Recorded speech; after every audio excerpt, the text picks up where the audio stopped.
السلام علیکم، زلفی نالج لین میں خوش آمدید۔ سلطان صلاح الدین ایوبی آج سے 1500 سال قبل دنیا کے نقشے پر دو عظیم طاقتیں موجود تھیں، ایک روم اور دوسری ایران۔ موجودہ سیاسی اصطلاح میں کہا جا سکتا ہے یہ دونوں ماضی کی سپر پاورز تھیں۔ روم پر عیسائیوں کی حکمرانی تھی اور ایران مجوسیوں آتش پرستوں کا مرکز تھا۔ ویڈیو پسند آئے تو ویڈیو کو لائک کر دیں اور چینل کو سبسکرائب کر دیں۔ بیل آئیکن کو ضرور کلک کر دیں تاکہ ہماری نئی آنے والی ویڈیوز کا نوٹیفیکیشن آپ کو ملتا رہے۔ کے مطابق آگ ہر شے کو جلا دینے کی طاقت رکھتی تھی، اس لیے اسے خدا کا درجہ دے دیا گیا۔ ایران کے تمام چھوٹے بڑے معبودوں میں ہر وقت آگ روشن رہتی تھی اور پجاری بھڑکتے ہوئے شعلوں کے سامنے سجدہ ریز رہتے تھے اور صدیوں سے یہ مخصوص دعا مانگتے تھے: اے ہمارے معبود، جس طرح تو لازوال و عظیم ہے، اسی طرح اپنے نام لیواؤں کی بھی عزت و جلال عطا کر۔ ہمیں ہمارے دشمنوں پر ایسا غلبہ بخش دے جیسے ذبح ہونے والے جانور بے دست و پا نظر آتے ہیں۔ اہل زمین کے دلوں میں ہماری ایسی ہیبت ڈال دے کہ وہ سوتے میں بھی ہم سے خوفزدہ رہیں، اور درفش کاویانی کو اتنا بلند کر کہ وہ آسمان کو چھونے لگے۔ درفش کاویانی آتش پرستوں کا مقدس پرچم تھا۔ ایرانی افواج اور عوام اس بات پر پورا یقین رکھتے تھے کہ جس میدان جنگ میں یہ متبرک جھنڈا لہرائے گا وہاں دشمن شکست فاش سے دوچار ہوگا اور مجوسیوں کو عظیم الشان فتح حاصل ہوگی۔ پھر جب اسلام کی شکل میں حق نمودار ہوا تو باطل فرار ہو گیا، مقدس پرچم اٹھانے والے ہاتھ کاٹ دیے گئے اور درفش کاویانی جسے فتح و نصرت کا نشان سمجھا جاتا تھا بدبختی کی علامت بن کر اس طرح خاک میں مل گیا کہ اس کا ایک تار تک باقی نہ رہا۔ یہ 14 ہجری کا تاریخ ساز اور یادگار سال تھا جب صدیوں سے روشن آتش کدے بجھا دیے گئے۔ آگ کے پجاری کہا کرتے تھے کہ شعلے کبھی سرد نہیں ہوں گے اور انہیں بجھانے والی مخلوق آج تک پیدا نہیں کی گئی، مگر جب ایمان کی تیز ہوائیں فاران کی چوٹیوں سے اتر کر ایران کے میدانوں میں داخل ہوئیں تو پھر سب کچھ خس و خاشاک کے مانند اڑنے لگا۔ نوشیروان کی نادر و قیمتی یادگاریں مٹی کے کھلونوں کی طرح حقیر اور عرضہ ٹھہری۔ جس طرح کعبے میں رکھے ہوئے بت منہ کے بل گر کے ہو اللہ احد کہتے تھے، اسی طرح ایوان کبریٰ کے بلند اور سنگی مینارے زمیں بوس ہو کر اللہ کی کبریائی بیان کر رہے تھے۔ مغرور شاہوں کے نصب نامے ورق ہو کر بکھر گئے، ان کے اٹھے ہوئے سر انسانی ٹھوکروں اور گھوڑوں کی سموں سے پامال ہونے لگے، ہڈیاں چٹک کر ٹوٹنے لگیں اور پھر راستوں کا غبار بن کر رہ گئیں، یہاں تک کہ ان کی آخری نشانیاں تلاش کرنے والا بھی کوئی باقی نہ بچا۔ اتنی قدیم و طاقتور سلطنت کی بساط یوں الٹی کہ مرثیہ خواں تک نہ رہے۔ ماتم گساروں کو بھی مکافات عمل کے قانون نے کھا لیا۔ موت کا خونی دہن اپنے پورے طول و عرض کے ساتھ کھلا ہوا تھا اور ایران کی فضاؤں میں بہت دن تک یہ ہولناک صدا گونجتی رہی: ہے کوئی اور، ہے کوئی اور۔ پھر جواب میں وقت کے نقیب نے پکار کے کہا: کوئی نہیں سوائے اللہ کے۔ یہ آواز سنتے ہی حضور پاک صلی اللہ علیہ وسلم کے محترم ماموں و لشکر اسلام کے سالار سعد بن ابی وقاص رضی اللہ تعالی عنہ کی شمشیر اپنی نیام میں چلی گئی اور نہ جانے کتنی راتوں سے کرب کے عالم میں جاگنے والے امیر المومنین حضرت عمر فاروق رضی اللہ تعالی عنہ کو قرار آ گیا۔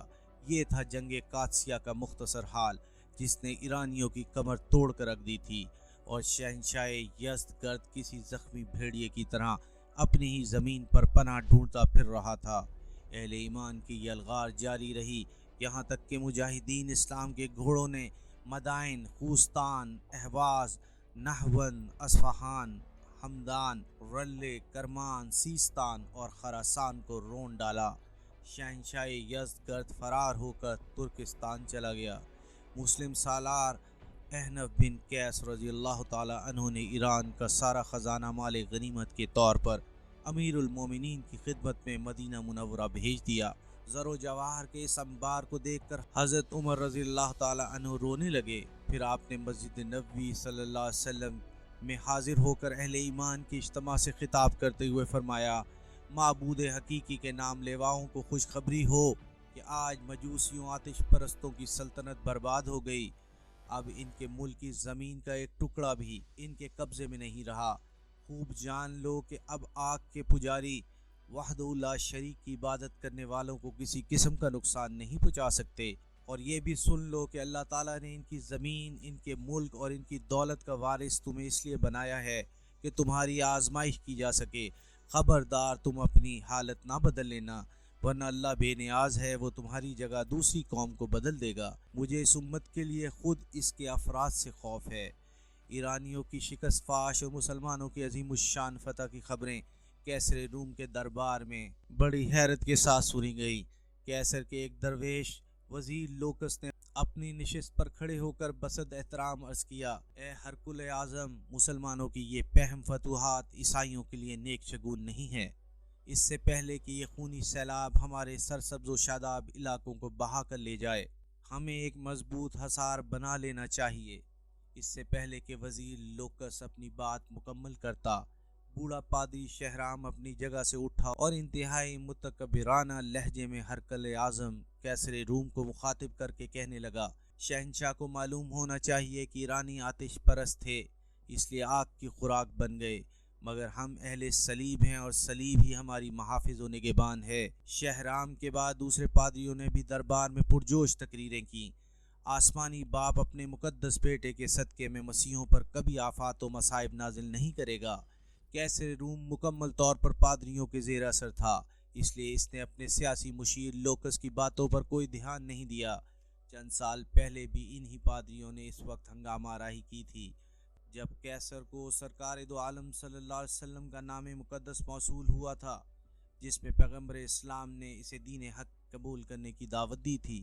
کیسر روم سرور کونین صلی اللہ علیہ وسلم کی دعوت سے متاثر ہو چلا تھا، مگر جب اس نے پادریوں کی جماعت کو غضبناک حالت میں دیکھا تو اسلامی وفد کو اپنے دربار سے اٹھا دیا۔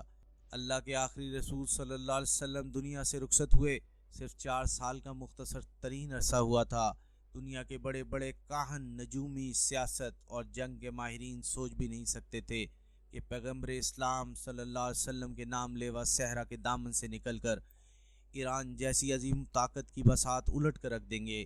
وہ ایرانی جو خود کو دنیا کی سب سے مہذب و طاقتور قوم سمجھتے تھے، جب پہلی بار مسلمان سفیر حضرت عبداللہ بن حذافہ رضی اللہ تعالیٰ عنہ حضور اکرم صلی اللہ علیہ وسلم کے نام مقدس لے کر ایرانی شہنشاہ خسرو پرویز کے دربار میں خاص ادائے بے نیازی، تو ایرانی شہنشاہ نے صحابی رسول صلی اللہ علیہ وسلم کو بڑی نفرت و حقارت کے ساتھ دیکھا تھا۔ پھر خسرو پرویز نے نام رسول صلی اللہ علیہ وسلم چاک کرتے ہوئے پوری عرب قوم کو انتہائی ذلت امیز لہجے میں مخاطب کرتے ہوئے کہا تھا، اے سوس مار، چھپکلی نما جانور کا گوشت کھانے والو، اور اے اونٹ کا دودھ پینے والو۔ پھر جب ناکام سفارت کے بعد حضرت عبداللہ بن حذافہ رضی اللہ تعالیٰ عنہ نے رسالت مآب صلی اللہ علیہ وسلم کی خدمت اقدس میں حاضر ہو کر نامہ مبارک سے چاک کرنے کا واقعہ سنایا تو سرور کونین صلی اللہ علیہ وسلم نے فرمایا، خسرو نے میرا خط چاک نہیں کیا، اپنی حکومت کے ٹکڑے کر دیے۔ چند روز بعد ہی خسرو پرویز کے بیٹے شیرویہ نے بڑی بے رحمی کے ساتھ اپنے باپ کو قتل کر ڈالا۔ چند سال بعد حضرت عمر فاروق رضی اللہ تعالیٰ عنہ نے ایرانی سلطنت کے مضبوط ترین ستونوں کو کسی بوسیدہ کتاب کے اوراق کی طرح ہوا میں اڑا دیا۔ کیسر روم کا وزیر لوکس اس واقعے سے باخبر تھا، اس لیے اس نے بھرے دربار میں مسلمانوں کی فتوحات اور یلغار کے سلسلے میں اپنے خدشات ظاہر کیے تھے۔ لوکس کا شمار اپنے وقت کے ذہین ترین افراد میں ہوتا تھا۔ اس کی جاگنے والی آنکھوں نے نوشتہ دیوار پڑھ لیا تھا کہ اب مسلمانوں کو رومیوں کی حریف طاقت بننے سے کوئی نہیں روک سکتا۔ یہی وجہ تھی کہ لوکس بار بار کیسر روم کو صورتحال کی سنگینی کا احساس دلانے کی کوشش کر رہا تھا۔ پادری شہرام کے جاسوس محل کے گوشے گوشے میں پھیلے ہوئے تھے۔ جب ان جاسوسوں نے کیسر روم اور وزیر لوکس کی خفیہ ملاقاتوں کی اطلاع دی تو پادری شہرام گہری سوچ میں ڈوب گیا۔ پھر اس نے وزیر لوکس کو سیاسی منظرنامے سے ہٹانے کی تدبیر سوچ لی۔ اس وقت روم عیش پرستیوں کا مرکز تھا۔ بادشاہ، وزیر و امیر اور خاص و عام رقص و سرود اور شراب نوشی کو انسانی زندگی کا ایک لازمی حصہ سمجھتے تھے۔ کیف و نشاط کی زندگی گزارنے پر کوئی قانونی اخلاقی پابندی عائد نہیں تھی۔ اپنے اسی ماحول کے زیر اثر وزیر لوکس بھی کیف و نشاط کا دل دادا تھا۔ پادری شہرام نے اس کی اسی کمزوری سے فائدہ اٹھایا۔ ایک رات جب لوکس خوبصورت عیسائی رقاصہ سوسن کا ہوش ربا رقص دیکھ رہا تھا تو مسلسل شراب نوشی کے اثر سے اس کے ہوش و حواس زائل ہوتے جا رہے تھے۔ پھر اسی کیفیت میں لوکس نے سوسن سے رات کا آخری جام طلب کیا۔ سوسن بصد ناز و ادا لہراتی ہوئی آگے بڑھی اور اس نے دوسری زرد نگار سراہی سے لوکس کا جام لبریز کیا۔ اس سراہی میں پادری شہرام کے منصوبے کے مطابق ایک خاص زہر شامل کر دیا گیا تھا جسے بڑے سے بڑا طبیب بھی آسانی کے ساتھ نہیں پہچان سکتا تھا۔ شراب حلق سے اترتے ہی لوکس کی حالت غیر ہونے لگی۔ وہ شدید کرب کے عالم میں فرشی نشست سے اٹھا اور لڑکھڑاتی زبان میں رقاصہ سے پوچھنے لگا، سوسن، آج تو نے مجھے کیسی شراب پلا دی ہے؟ آج تو نے مجھے کیسی شراب پلا دی ہے کہ میرے دل کی دھڑکنیں قابو میں نہیں ہیں۔ ایپیسوڈ 1 اختتام پذیر ہوئی۔